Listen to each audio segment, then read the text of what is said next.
Good morning, YouTubers. It's time to do a pocket dump after my dog walk.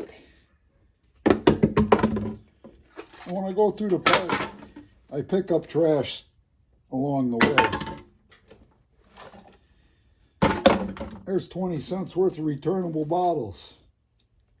I got a spray bottle. That's something I can always utilize, and some kind of soap or cleaner in there. That can go in there. A lot of people walk their dogs in the dog park. Found a few turd bags.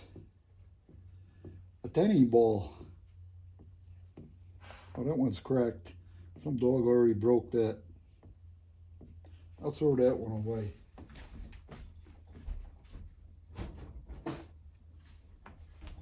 A microfiber cloth. The Frisbee golfers use them. And look at this dog toy. So we had a lot of deep snow and people play fetch with their dogs. And the dog toys get buried in the snow. This tennis ball is well camouflaged. That's not broke, that's a good one. That's the extent of my haul. And that'll clean up easy enough.